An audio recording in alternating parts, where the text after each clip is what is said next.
Hello, and yeah, I didn't really want to make this video, but this is going to be on the trailer for Lord of the Rings on Prime's Amazon show, Rings of Power. But are we equal to him as an author? And can we do it in only a couple of years? No, you can't. It's been about a week since the trailer dropped and the Vanity Fair article came out. And the reason why I didn't really want to make this video is because there's so much negativity out there and it could be quite draining. And to be fair, I thought about how can I make this more positive? It's quite difficult because actually about a week ago, I probably felt more positive than I do now, especially now that I've collected some of my thoughts. But it's not going to be all negative. Okay, there are going to be some positive points. I'll get to that later on. But the main reason I think why there's been this main backlash from the fans is because the show is, well, they've just lost trust in what they're going to provide, because originally people thought that it's going to be quite similar. They had people like Tom Shippey on there, so they knew that the story is going to be quite faithful, everything's going to be Tolkien-esque. And the reason why that trust has been eroded is because, well, how can I say this? The diversity in the casting, which, okay, I have no problem with diverse casting, as I said in the video that I made about 7 or 8 months ago, I think. But the decision to straight up make certain characters, which we know probably wouldn't look a certain way, make them look something like something else, without explanation, and just say, boom, there you go, that's it, and that's what you're getting. That seems like they've gone back on their word almost, and that feels like a bit of a betrayal to some. And I think that kind of erodes the trust, and that builds anxiety and eventually frustration and then anger. And it certainly doesn't help when someone like the executive producer or an executive producer, Lindsay Weber, says it only felt natural to us that an adaptation of Tolkien's work would reflect what the world actually looks like. Tolkien is for everyone. Okay, and Tolkien is for everyone. Why? Well, I mean, I just had a look here. It is like translated in every single language under the sun, pretty much. Literally anyone in the world can pick up a book in their native tongue. If not in their native tongue, there's probably one that they can speak or read, and they can read The Lord of the Rings if they want to. It's out there. The information is there. It's for everyone, unless they meant that you need to look like one of the characters to be able to associate with the story.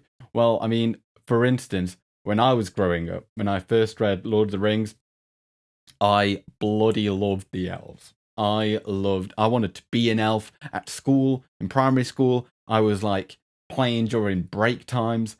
I was always Legolas, and I would let someone else be whoever the hell they wanted, but I was Legolas. Bit cringe, I know, but I'm not an elf, and I don't look like one, and I'm well aware that I'm not an elf, okay? But and also one of probably my favorite character now is Aragorn anyway. But you don't have to look a certain way to be able to like a story. I feel like I kind of reject that whole idea. But the other point is that Middle Earth already is diverse. It's said that certain characters in certain lands would look a certain way. It's crazy, I know. But why didn't they just have the story present in these locations, and then boom, you've got your diverse casting that your corporate quotas call for? You know, like, why not just have stories in Harad?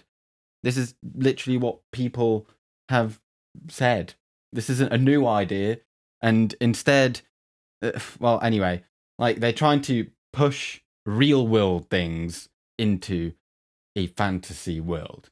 And this isn't real.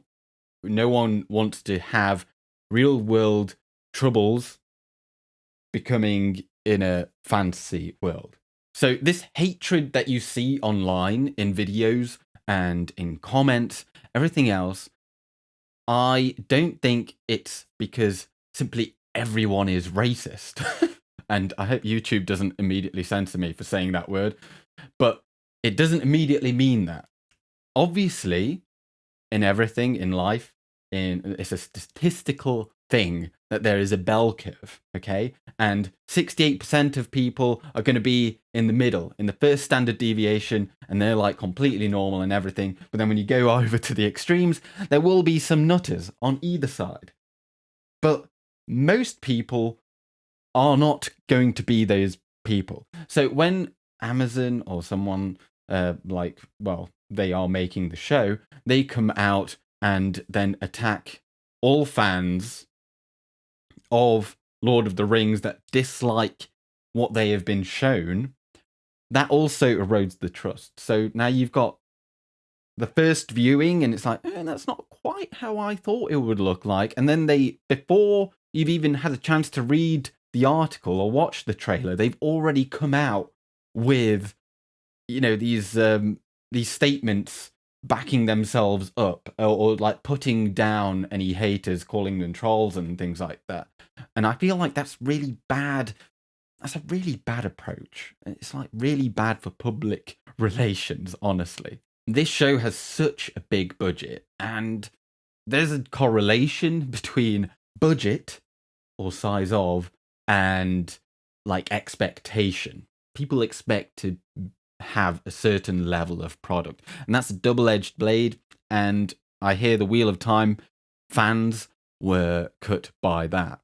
So when Amazon comes out with these statements that if you don't like what we've shown you, congratulations, you might be a troll or something a little bit worse, that's a bit of a red flag, at least for me, because the passion that these people are, this outpouring of passion, if you like, it stems from the passion that they have for Lord of the Rings. And a lot of these people, they're nerds, they're geeks, and they might have, at least in my generation, you would have probably come across it when you were fairly young. And when you're of school age and you're into Lord of the Rings or anything fantasy, you're not going to be, you're essentially going to be marginalized as uncool quite a lot of the time, unless you're like good at sports as well, which congratulations. But in school, you're going to be in that kind of uncool group. So a lot of your identity might be tied to Lord of the Rings, okay? It might be a really big deal for you when you were growing up, like a big sense of your identity. It was all like, oh, I bloody love Lord of the Rings, and like this is my everything, okay? And as you grow up, it's still a big thing, and you love the stories, and you might read the books every now and then, even though you already know every single line of them. And for these people, Lord of the Rings, Middle-earth, it's escapism from the real world, where you're not cool or what have you. People have issues in the real world. Now, what is essentially happening here is the political agenda that is assumed to be going on in the background from the production. And people that have held on to Lord of the Rings through much of their life as something to escape from modern world troubles, that feels like it could potentially be under attack. Now, that might seem a little bit extreme, and I'll admit that it does kind of seem a little bit extreme as well. But when you already have a kick-ass story, you're changing it for no other reason other than these political ideologies, identity politics, perhaps, people might think that what they hold so dear is, it's only natural that they're going to be attached to it. And they've got so much to lose from it turning out to be just crap, okay? And there's a lot of people fearing that it could just be crap. And I don't want it to be crap. You don't want it to be crap. Otherwise, you wouldn't still be watching this video. And you just need some trust that it's going to be good, but we don't really have it, at least not yet.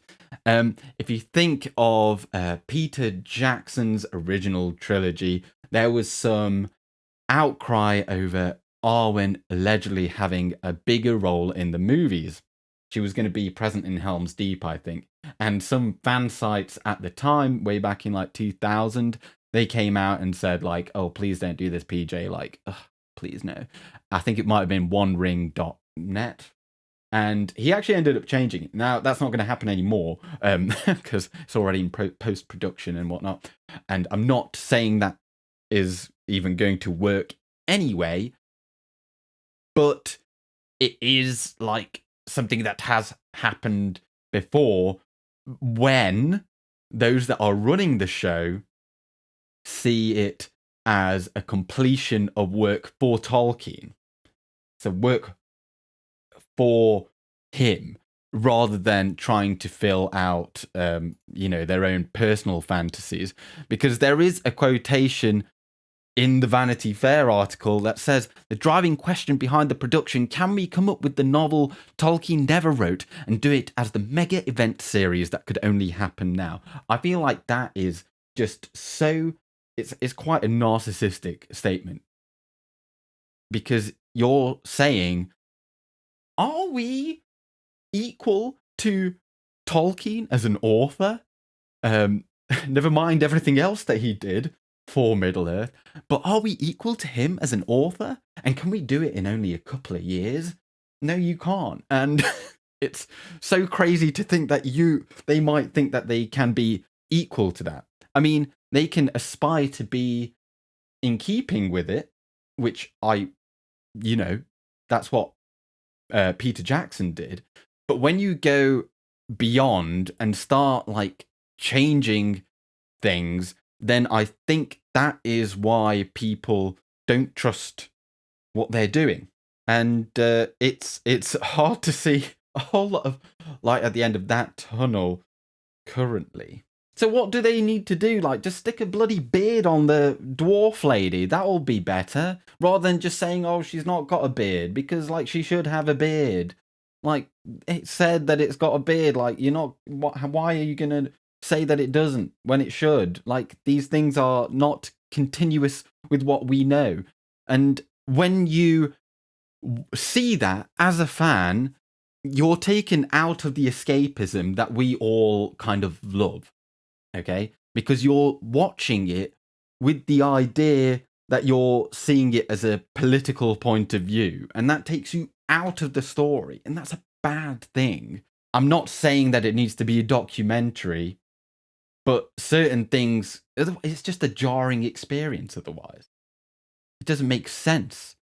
And then you're just being like, what the hell is this? But what does it mean? It doesn't need to all be negative. Like, what could they do? They could just stick a beard on the dwarf, because they should. And the forbidden love between Arondir and the human healer, the elf and human forbidden love, that doesn't necessarily need to be like the forbidden love of Kili and Tauriel that we had in the Hobbit films that we don't even talk about. Doesn't need to be like that. It might be like, is it Andreth and Ignor? The brother of Finarfin could be like, oh, I love you so much, but we can't do this because like we're not going to. The end. And at the bottom of this article for Vanity Fair, it does say, we think the work will eventually speak for itself. The showrunner says, when asked if fan concern and speculation ever unnerves him, before an orchestra starts, audiences will talk to each other, but then as soon as the music begins, you're in and you're listening to the music. So I think that's a positive. And this is just the tip of the iceberg. There could be more. There's still more information to come out, and I do want it to be a success. I really do, because as I say, I don't want it just to be crap. So thank you very much for watching, and I'll leave it there.